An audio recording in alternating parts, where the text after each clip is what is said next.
전통적으로 농업이 생활의 기반이었던 우리나라. 예부터 농부들이 가장 귀하게 여겨왔던 것은 농사의 기본이 되는 씨앗, 바로 종자였다. 한 알의 씨앗이 싹을 틔우고 열매를 맺으면 그것이 곧 우리의 식탁에 오르는 식량 자원이 되기 때문이다. 언젠가부터 이 씨앗을 둘러싼 국가 간의 움직임이 심상치 않다. 현재 국내 종자 시장의 약 50%를 외국 업체가 점령하고 있다는데, 농촌의 농부들이 이 종자가 전부 그 외국 회사에 지금 매달려 있어요. 농민의 것이어야 할 종자가 다국적 종자 기업에 넘어가면서 생겨난 종자 주권 문제. 종자 전쟁 시대에 토종 종자를 지키고 잃어버린 종자 주권을 되찾기 위해 부지런히 노력하는 사람들의 이야기를 들어본다.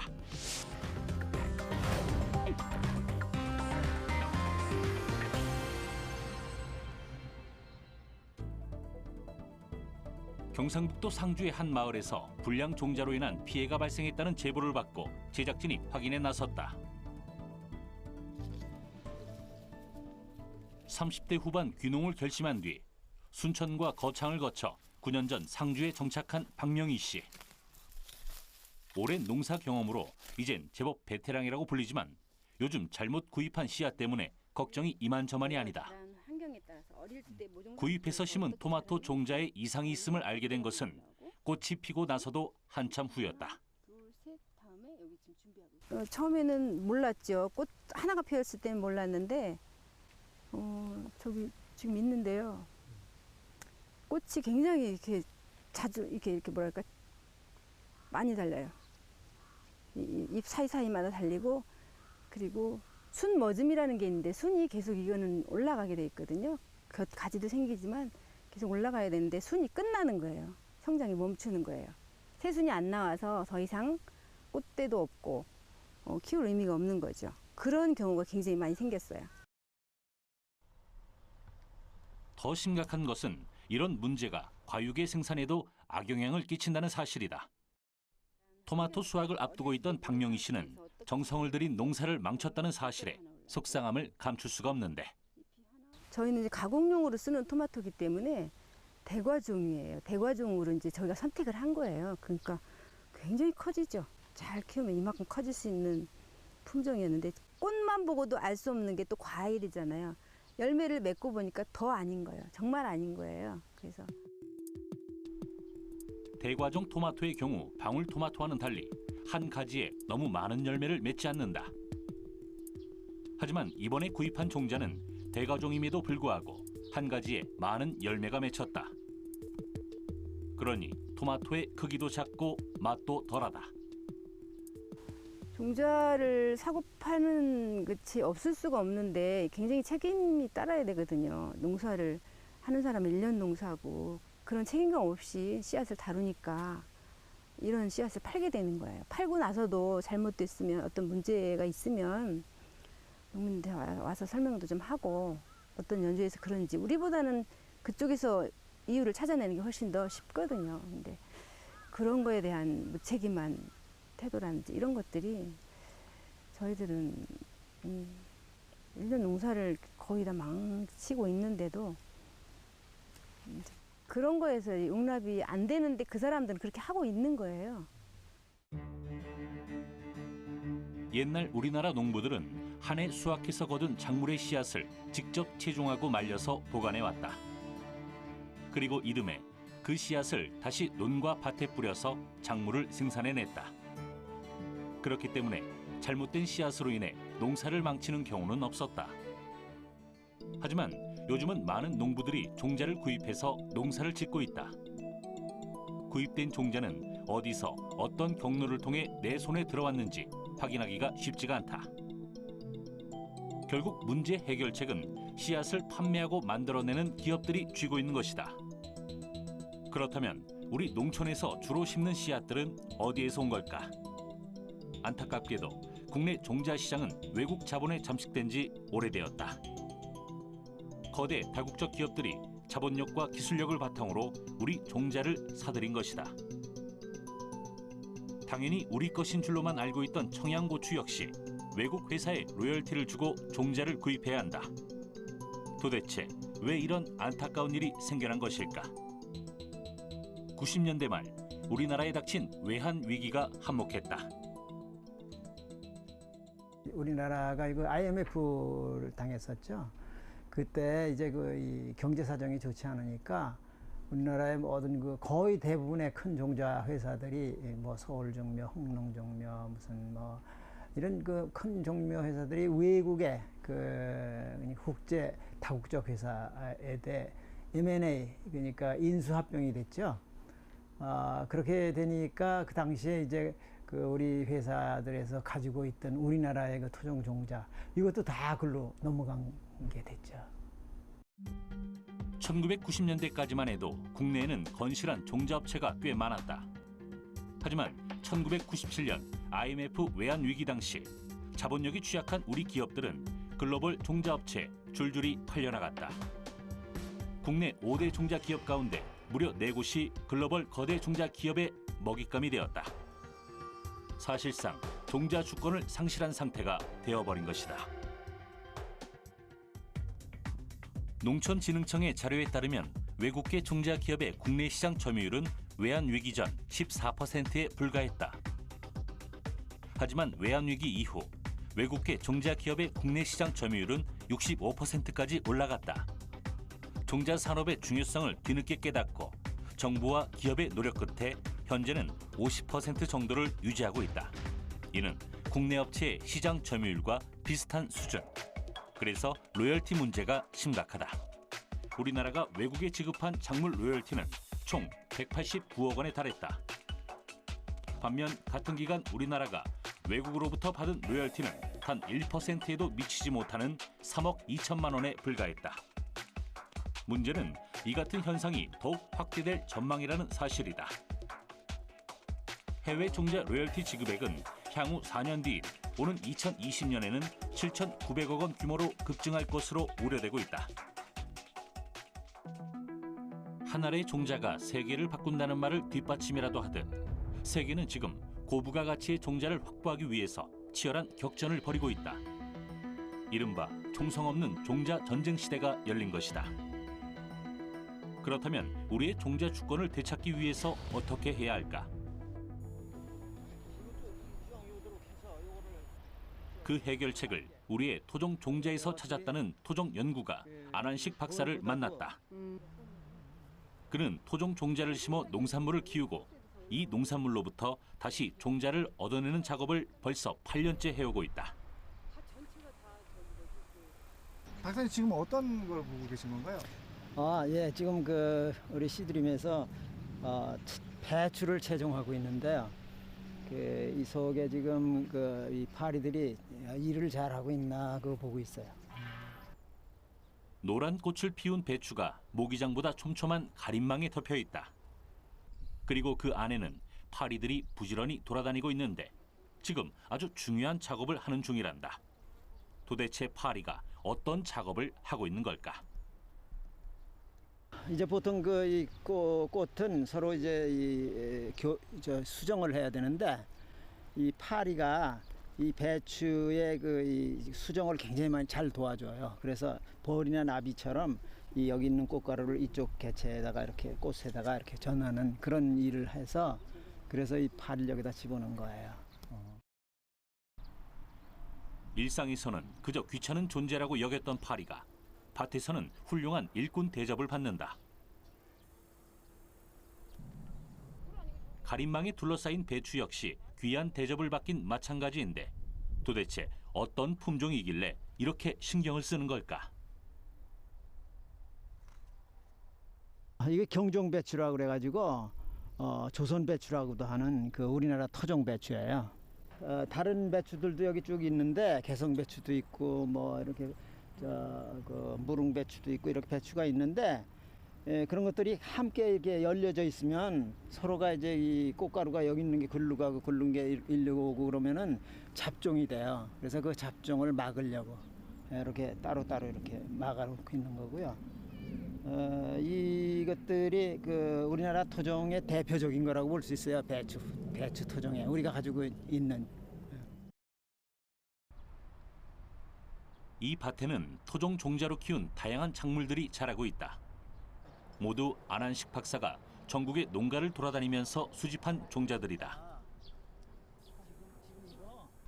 토종 종자를 모으는 과정에서 사라진 줄 알았던 품종을 발견하는 경우도 있다. 이게 외묵구라는 거예요. 그 옛날에 우리 그 배고픈 시절에 먹고 살아온 그 강원도, 특히 강원도의 산골에 사는 분들이 화전민이나 이런 분들이 이거 배고플 때 먹고 살아왔던 그런 음식이기 때문에 굉장히 중요한 의의를 가지고 있어요. 이게. 토종 종자는 이 땅에서 나고 자랐기 때문에 변화하는 기후 환경에 적응이 빠르다.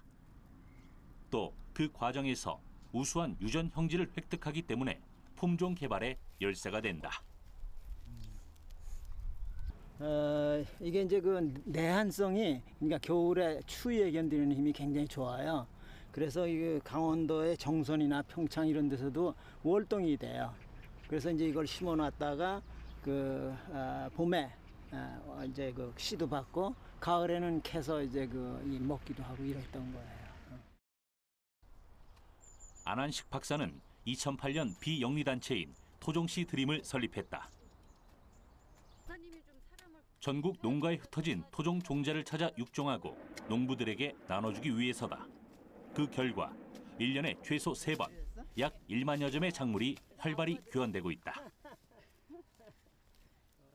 농촌의 농부들이 이 종자가 전부 그 외국 회사에 지금 매달려 있어요. 종자를. 그래서 이런 것들에 피해서 종자 주권을 지키고 또 더 나아가서 우리가 식량 주권을 지키기 위해서는 우리 토종이 가장 기본적인 거가 되는 거예요. 우리 세계에서 단 하나밖에 없는 우리 이 토종이기 때문에 이게 없어지면은 지구상에서 없어지게 되는 거예요.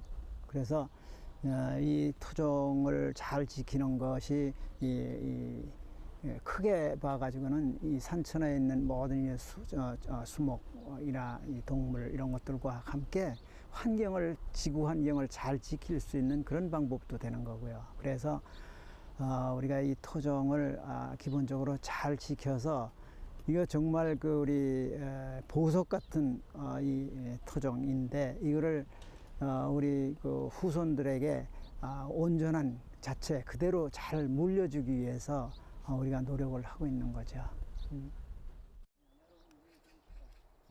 기업들이 생산하는 종자는 비료와 제초제를 함께 사용해야 잘 자란다. 이 때문에 수입 종자를 쓰면 수입 농약, 비료도 구매해야 한다. 반면 토종 종자는 이미 이 땅의 토지, 기후 환경에 잘 적응돼 있기 때문에 비료나 제초제에 대한 의존도도 낮다. 결국 토종 종자를 지키는 것은 곧 우리 농업 전체를 지키는 일인 것이다. 또한 생물 다양성을 지키는 일이기도 하다. 한국에서 토종 종자가 사라진다는 것은 곧 지구상의 생물종 하나가 멸종하는 일이기 때문이다. 이렇게 캐는 건 처음 봤어. 우와, 진짜 굵다. 야, 그거 되게 크다. 이거 제일 최고로 큰 거다. 오, 여기 주화도 달렸어. 이렇게 수확된 종자는 바람이 잘 통하는 그늘에서 충분히 건조시켜야 한다. 또 수분 함량을 떨어뜨리기 위해 따뜻한 방바닥에서 3, 4일 바짝 말리기도 한다. 충분히 건조시킨 종자는 밀봉이 가능한 유리나 플라스틱 용기에 넣고 냉동 보관한다. 충분히 건조시키지 않은 종자를 밀봉하면 습해서 종자가 빨리 죽기 때문이다. 이런 보관 방법은 종자를 안전하게 10년, 20년 보관할 수 있고 언제라도 종자가 필요한 농부들에게 나눠줄 수 있다. 안한식 박사가 이렇게 정성 들여 보관한 종자는 무려 3,500여 점이 넘는다. 토종 종자의 중요성을 누구보다 잘 알기에 씨앗 한 톨이 그렇게 귀할 수가 없다. 그 토종 속에는 우리가 아무도 지금 알 수 없는 그런 아주 귀중한 그 유전 인자가 숨어 있어요, 그 속에. 그래서 그 유전 인자는 우리나라의 우리 토종에밖에 없는 거예요. 그렇기 때문에 이걸 잘 개발해서 하면은 정말 귀중한 자원으로서 우리 참 종자 전쟁에 이길 수도 있는 그런 거가 되는 거죠. 예를 들어서 그 콩 같은 것만 해도 우리나라 콩이 굉장히 좋은 콩이 많았기 때문에 그게 미국으로 건너가서 거기서 좋은 콩 품종 많이 만들어서 지금이야 사실 우리가 미국에서 많이 수입해 먹기도 하지만 뭐 그런 것도 있을 수 있고요. 그다음에 이제 이 콩, 이제 이런 이 토종이 아주 다양하게 많기 때문에 이 다양성이 참 많기 때문에 이런 모든 어떤 병 같은 데도 이 안전하게 지나갈 수 있는 뭐 그런 것도 될 수 있고요. 선진국들은 종자 산업을 국가 신성장 동력 산업으로 생각하고 정부 차원의 지원을 강화하고 있다. 또한 글로벌 종자 기업은 세계 종자 시장을 선점하기 위해 종자 개발 분야에 막대한 예산을 투자하고 있다. 종자는 씨앗에서부터 시작해 작물 생산 이후에 유통, 가공, 저장까지 모든 과정을 결정하게 되는 구조를 가지고 있다. 결국 종자 산업을 지배한다는 것은 씨앗에 대한 소유권뿐만 아니라 농자재 산업, 가공, 유통까지 모든 것을 장악한다는 것을 의미한다. 종자 산업은 농업의 반도체라고 불릴 정도로 부가가치가 높은 사업이다. 현재 금 한 돈, 즉 3.75g당 가격은 18만 원으로 1g당 4만 8천 원 정도다. 파프리카 종자는 금값보다 더 비싸다. g당 12만 원 수준이다. 또 대추용 방울토마토의 종자 1g, 그러니까 작은 씨앗 천알값이 15만 원을 호가한다. 결국 종자의 가격이 금보다 2배 혹은 3배 비싸다는 의미다. 이런 가운데 몇 년 전 우리 정부도 금보다 비싼 종자를 만들겠다는 각오로 골든시드 프로젝트를 진행하고 있다. 수입하는 종자를 우리 기술로 대체하기 위한 종자 국산화 작업과 함께 우리 종자의 수출에 박차를 가하기 위함이다. 정부는 이 프로젝트를 통해 2020년까지 종자 수출 2억 달러를 달성하겠다는 야심찬 목표를 세우고 진행 중이다.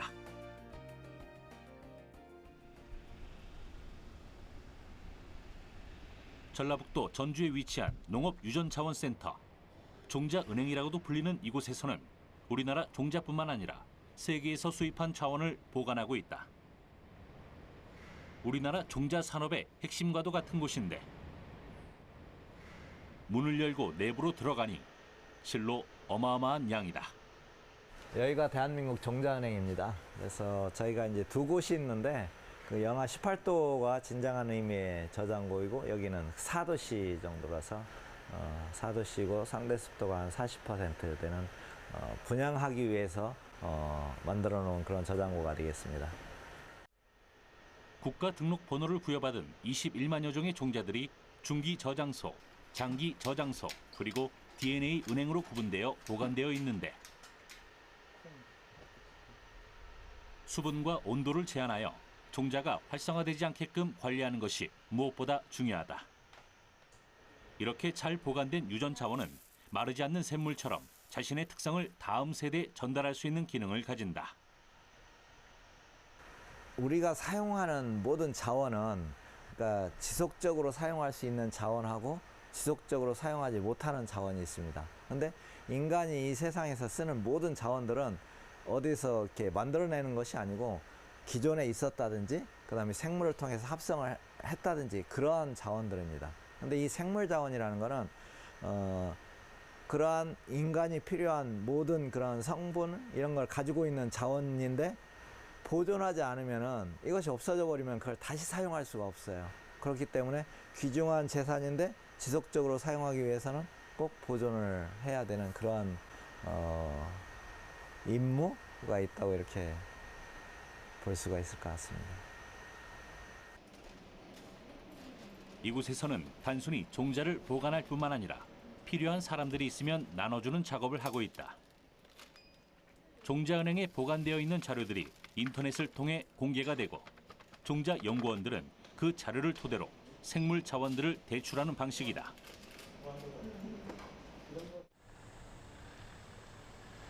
이런 기본적인 생물 자원을 토대로 농작물 육종 기술에 대한 연구도 활발하게 이루어지고 있다. 분자 육종 기술은 전통 육종의 유전체 정보를 이용한 신기술을 접목돼 이루어진다.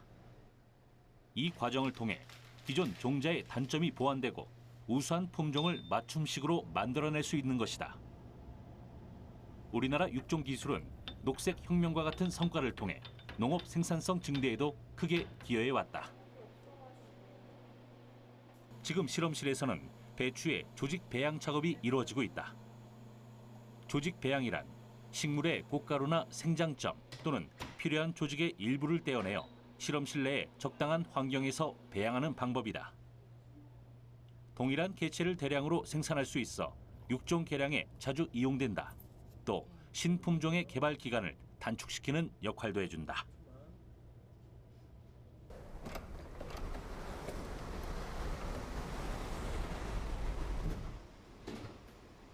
이곳은 꽃가루에 있는 작은 세포를 완전한 식물로 재배하기 위해 조성해 놓은 조직 배양실이다. 아까 보신 그 작은 꽃가루를 저희가 배양을 하게 되면 꽃가루 하나하나가 이렇게 식물체로 이렇게 자라게 됩니다. 그러면 고체 배지로 다시 옮겨 심어서 여기에서 이렇게 뿌리가 나오고 정상적으로 자랄 것 같은 식물체는 저희가 이제 흙에다가 심어서 종자를 받게 되지요. 전통적인 육종 방법으로 새로운 품종을 만드는 일은 쉬운 일이 아니다. 전문 인력이 투입되어야 하고 여러 번의 실패에도 포기하지 않는 끈기와 노력이 동반되어야 한다. 그만큼 시간도 오래 걸린다. 조직 배양이 아니라 일반 교배를 통해서 신품종을 육성하는 경우 10년이 넘는 시간이 소요되기도 한다. 물론 그만큼의 가치가 있다.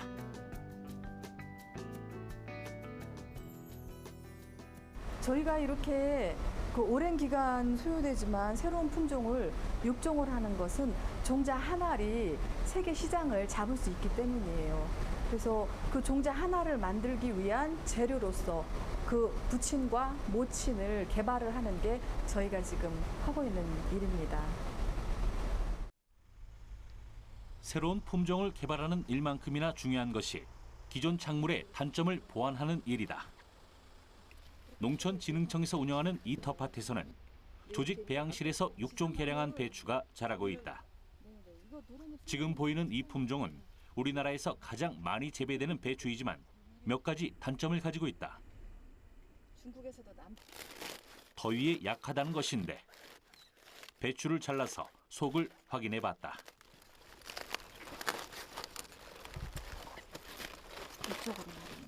여기도 지금 보시면 우리나라에서 가장 많이 재배되는 품종이지만 속이 썩어 있어요. 이런 거를 개선을 하려고 저희가 이제 내서성인 재료들을 배양을 해서 계통을 육성을 했습니다. 실제로 우리나라에서 많이 재배되는 배추는 내서성, 즉 더위 저항성이 약해서 고온다습한 여름 기후에 취약하다. 그래서 배추 속이 썩거나 누렇게 물러지는 경우가 자주 생긴다. 하지만 육종 개량된 배추의 경우 그런 단점들이 보완되었다. 신품종 배추 속을 갈라봤더니 속까지 아주 싱싱하게 잘 익었다. 기존의 배추와 새로 개량된 배추의 속을 비교해봤더니 그 차이가 확연하게 드러난다. 더위에 견디는 힘이 강한 배추는 육종하기가 굉장히 어렵습니다. 기간도 오래 걸리고요. 그렇지만 그 어려운 걸 다 극복하고 이렇게 더위에 잘 자라는 것을 골랐을 때 굉장히 기대도 많이 되고 보람을 느낍니다. 왜냐하면 여름철에 재배할 수 있는 배추를 육성하는 기술은 우리나라가 지금 세계 1위 수준이지만 그럼에도 불구하고 이렇게 문제가 현재 발생을 하고 있거든요. 근데 이것을 극복을 하게 되면 저희가 세계 시장을 다시 한번 석권할 수 있다라는 어떤 밑바탕이 되기 때문에 저희가 어렵더라도 연구를 하고 있습니다. 농촌진흥청이 육종 개량에 성공한 작물은 이뿐만이 아니다. 최근에는 플럼 코트라는 과일을 선보였는데 자두와 살구의 장점을 유전학적으로 고루 섞어 놓은 과종이다. 플럼 코트는 두 과일보다 황산화 물질이 훨씬 높아진 것으로 분석됐는데 무려 10년이 넘는 육종 기간이 걸렸다고 한다. 이런 신품종 개발은 농가 소득에도 크게 영향을 끼친다. 특히 플럼 코트의 경우 젊은 소비자의 기호에 맞고 수확기가 과실 시장의 단경기인 6월 말에서 7월 초이기 때문에 농가의 틈새 소득 작목으로서 곽강을 받을 거라 예상된다. 새로운 품종을 개발한다고 하는 거는요, 지금 이 순간에 필요한 품종을 개발하는 것이 아니고 적어도 50년을 내다보고, 왜냐하면 아까 말씀드린 것처럼 품종이라고 하는 게 몇 년 사이에 나오지 않아요. 짧게는 10년, 길게는 20년, 30년까지 가기 때문에 먼 미래를 보고 소비자들이 원하는 게 무엇인지를 먼저 예측을 해야 되고요. 거기에 맞춰서 필요한 품종을 개발을 해야 되기 때문에 그 역할은, 중간적인 그 역할은 굉장히 크다고 할 수 있습니다. 그렇다면 실제 플럼 코트를 재배하고 있는 농가의 반응은 어떨까? 2012년에 전라남도 나주에서 처음 재배를 시작한 플럼 코트. 나주에서 20년간 자두와 살구 농사를 지어왔다는 이완기 씨는 올해 우리나라에서 처음으로 플럼 코트를 시장에 내놓았다. 자두와 살구의 맛을 섞어놓은 듯하지만 살구보다 상큼하고 자두보다 부드러운 과일. 또 살구보다 병해충에 강해서 농약을 적게 사용하고도 고품질의 과일을 생산할 수가 있단다. 예, 자두나 살구는 이렇게 장마철에 보면 당도가 많이 저하되는데 우리 플럼코트는 그 자두와 살구를 단점을 보완해서 이렇게 장마철에도 당도가 안 떨어지게 유지해 온 것이 장점이라고 생각합니다. 플럼 코트는 특히 공급 과잉으로 경쟁력이 떨어지는 배를 대체할 작목으로 평가되면서 전남 나주 지역을 중심으로 재배가 늘고 있다. 또 우리 기후와 토양에 맞는 과일이어서 수입 농산물에 맞설 대체 작목으로도 주목받고 있는데 출하하자마자 백화점이나 호텔로 전량 공급되고 있다. 맛있고 그래야 소비자들이 반응이 좋아서 높은 가격으로 형성되면 결론은 우리 생산자들한테 이득이 되는 거고, 또 이렇게 과일들이 초여름에 생산돼야 노동력이나 자재값에 안 들어가서 우리 농가 소득에 훨씬 이득된다고 봅니다. 시간도 많이 걸리고 돈도 많이 드는 육종 작업. 좋은 품종을 외국에서 들여오는 것이 차라리 더 쉬운 일일지도 모른다. 하지만 품종을 육성할 때 대부분이 그 나라의 기후에 맞게 만들어진다. 국내 육종 산업이 더 활발해져야 하는 이유가 바로 여기에 있다. 우리나라 농부들이 재배하기 쉬운 품종들이 많이 나올 때 국가 농업 경쟁력이 높아지기 때문이다. 종자에 대한 연구는 이제 정부에서뿐만 아니라 민간업체에서도 활발하게 진행 중이다. 경기도 이천에 위치한 한 국내 종자 회사의 생명공학 육종연구소. 한국에서 만든 종자로 세계 종자 시장을 개척하겠다는 목표로 활발한 연구가 진행 중이다. 그동안 이 회사에서 개발해 보유하고 있는 종자의 품종만도 1000여 가지가 넘는다고 한다.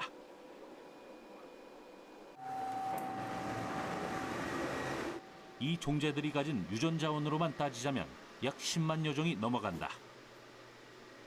바로 이곳에 그동안 이 회사가 육성해온 귀중한 유전자 계통들이 잘 보관되어 있다.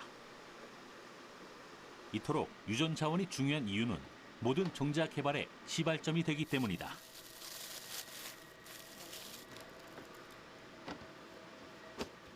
품종 개량은 이게 보통 한 품종을 개발하는데 한 10여 년 걸리거든요.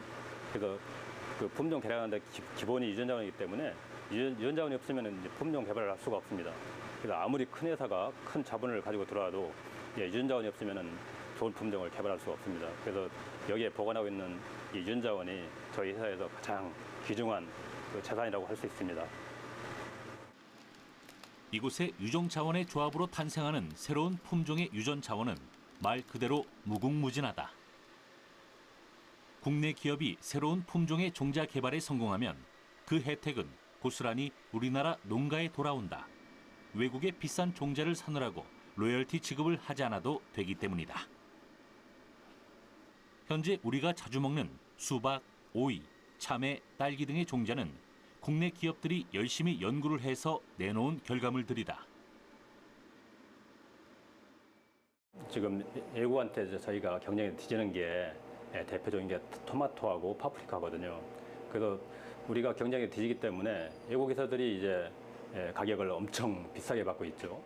그 무게로 따졌을 때 토마토 종자하고 파프리카 종자, 금하고 이제 비교했을 때 금보다 더 비싸게 팔리는 종자가 이제 파프리카하고 토마토가 되겠습니다. 그래서 저희가 연구를 열심히 하는 것은 외국 회사가 그렇게 극단적으로 종자 가격을 못 올리게 하도록 저희가 연구를 열심히 해서 그런 버팀목을 하기 위해서 지금 열심히 연구를 하고 있는 겁니다. 이 업체는 최근 우리나라가 종자 시장 경쟁에서 뒤처지고 있는 신품종 토마토 개발에 성공했다. 하지만 종자 개발에 성공했다고 해서 바로 시장에 내놓지 않는다. 작물의 상품성과 특성을 파악하기 위해서 회사에서 직접 작물을 재배해보는 것이다. 신품종 작물 재배에 관심이 있는 농가는 직접 회사로 찾아와서 품종에 대한 교육을 받는다. 주된 목적은 저희가 개발돼서 어떤 특성을 가지고 있는지 이제 그걸 집중적으로 점검하는 그런 구성이 되겠습니다. 그래서 이제 여기서 이렇게 오늘 교육하는 것처럼 이런 분들이 와서 저희가 만든 것들 중에서 이게 시장성이 있다라고 판단이 되면 그걸 이제 실제 농가에 일반 이제 그 종자를 들여서 그래서 재배해 보게끔 그렇게 조절하기 전에 이제 점검하는 그런 구성이 되겠습니다. 부지런한 품종 개발과 신품종에 대한 꼼꼼한 검증 노력 덕분에 이 기업은 현재 세계 종자 시장에서도 좋은 평가를 얻고 있다. 우리나라는 사계절이 뚜렷하기 때문에 우리나라에서 검증된 종자 품종은 세계 어느 시장에 내놓아도 경쟁력을 갖출 수 있다고 한다. 우리 땅에서 나는 토종 농작물에 대해서 보다 정확하게 이해하고 그 종자를 발굴하고 제대로 대물림하는 게 중요한 이유가 바로 여기에 있다. 결국 종자 전쟁에서 이길 수 있는 경쟁력, 즉 미천이 바로 우리의 우수한 토종 종자에서 나오기 때문이다. 불량 토마토 종자로 피해를 입었던 박명희 씨는 사실 그 누구보다 토종 종자의 중요성을 잘 알고 있는 농부다. 그래서 농사를 지으면서 틈틈이 토종 씨앗을 갈무리한다. 나오는 양이 적어 씨앗만 받아두게 되는 작물도 있지만 그래도 매해 체종을 위해 따로 씨앗을 심는다. 통파종을 해야 되는데요. 밭에다 직접 심으면 나도 좋고 다 좋은데 비가 안 온다든지 그런 일정상 좀 힘들 때 하고 요즘에는 새들이 특히 비둘기들이 이 콩을 안 남겨요. 떡잎이 막 올라올 때 그때 너무 다 먹어치우니까 예전에 했던 말들이 다 무색해지는 거예요. 새알 심어서 새 하나 짐승 하나 나 하나 먹는 게 안 되는 거예요. 그래서 싹을 내서 모종을 키워서 밭에다 내야 제가 채종할 수 있는 씨앗이 생기더라고요. 그래서 지금 파종하려고 그런 겁니다. 박명희 씨가 처음 토종 씨앗에 관심을 갖게 된 이유는 스스로를 위해서였다고 한다. 다양한 채소를 심어서 먹고 싶었는데 씨앗을 구하기가 쉽지 않았고 종묘상에서 구입한 씨앗은 한두 해를 넘지 못했다. 그렇게 하나 둘씩 모으고 채종하기 시작한 씨앗들. 물론 훨씬 더 바빠지긴 했다. 많이 하거나 이제 어디서든지 살 수 있는 콩 종자다 그러면 이렇게 안 하겠죠. 이게 일이 많아지거든요. 키워서 키울 동안도 물을 계속 줘야죠. 하루에 2번 정도 주죠. 또 키운 다음에 언제 심어야 될지 계속 시기를 맞춰서 안 오면 물 주고라도 심어야 되니까 굉장히 일이 많아지는 거죠. 채종할 거 아니면서 이렇게 안 하겠어요. 잠시 엉덩이 붙일 틈도 없이 또 다른 작물의 씨를 받아야 한다는 박명희 씨. 이번에 채종하는 것은 토종 무의 씨앗이다. 한창 무가 여물어가는 시기. 하지만 너무 과숙이 되면 씨앗 채종이 좋지 않기 때문에 지금 베어내야 한다. 씨앗 갈무리를 하면서 가을무를 심을 준비까지 하면 오늘 밭에서의 작업은 끝난다. 뿌리로 먹을 줄만 알았지 무 씨앗의 생김은 다소 생소하다. 요 볼록볼록한데 한 개씩 들어있어요. 사실 토종 씨앗을 심고 채종하는 일은 농부에게 돈이 되는 일은 아니다. 그래도 매년 종류를 늘려 박명희 씨는 이제 수십여 종의 씨앗을 갈무리하고 있다. 무 한 개에서도 이렇게 한아름 씨앗을 얻을 수 있다는 게 가장 큰 보람이다. 토종 씨앗을 수확한다는 게 일이 엄청 많은 것 같아요, 어머니. 맞아요. 한두 가지면 괜찮은데 종류가 많으면 걔네들 시기가 다 다르거든요. 먹는 시기 다르듯이 수확하는 시기 또 수확하기 위해서 미리 채종 준비해야 되는 거 이런 것들이 굉장히 일이 많죠. 근데도 하시는 게 힘들기만 하진 않아요. 그 일 자체가 재밌기도 해요. 그리고 이제 막 상상을 하죠. 어떻게 새로운 또 씨앗 나왔을 때는 얘가 어떻게 맺힐까? 어떤 과정을 거칠까? 이런 상상을 하면 그렇게 어렵지만은 않아요. 며칠 전 갈무리해 놓은 배추 씨앗이 벌써 잘 말랐다. 어떤 때는 막 이게 아까워요. 이게 너무 예뻐. 이거 아무데나 털지 않고 텃밭에 아니면은 이게 배추 한 포기에서 이거보다 훨씬 더 많이 나와요. 제주도 구억리에서 채집했다는 구억 배추의 종자. 속이 꽉 차서 김장용으로 쓰면 좋다고 한다. 배추 씨는 금방 말라서 여기저기 튀어 없어지기 때문에 살짝 말리고 나면 기질을 해서 종자를 모으고 바로 통에 넣어 보관해야 한다. 이 구억 배추의 씨는 김장 배추들을 만들기 위해서 한 달 안에 다시 파종을 할 예정이다.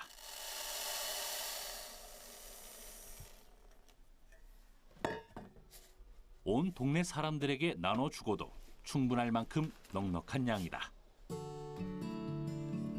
잘 건조된 씨앗을 용기에 담고 채종한 날짜까지 꼼꼼하게 기록하고 나서야 집안에서의 작업도 어느 정도는 마무리가 된다. 과연 이 땅에 사는 농부들에게 토종 씨앗은 어떤 의미일까? 지금은 거의 제 삶의 막 80% 이 정도 차지하는 것 같아요. 시간으로도 그렇고 의미로도 그렇고 제가 신경 쓰는 어떤 중요성 이런 것도 그렇고 특히 요즘에 뭐 GMO 얘기 많이 나오고 그러면서 이거는 정말 놓으면 안 되겠다 이런 생각이 더 강하게 들고 이제 힘들 때는 사실 조금 망설여지기도 하죠. 몇 가지만 하고 말까? 내가 필요한 것만 하고 말까? 이러다가 또 씨앗을 보고 또 봄이 되고 파종 시기가 되면 씨앗을 보면 또 달라져요. 또 심고 싶고 심어야 되겠고 이렇게 해서 계속 되는 것 같아요. 제 삶을 계속 이끌어가고 있습니다. 우리 속담에 농부는 굶어 죽어도 그 종자를 베고자 한다는 말이 있다. 아무리 배가 고파도 이 땅의 농사와 후손의 미래를 위해 종자를 남겨둔다는 의미다. 우리 땅에서 난 토종 종자, 그 조그만 씨앗 안에 이 땅의 역사가 담겨 있고 우리의 미래가 깃들어 있음을 잊지 말아야 한다.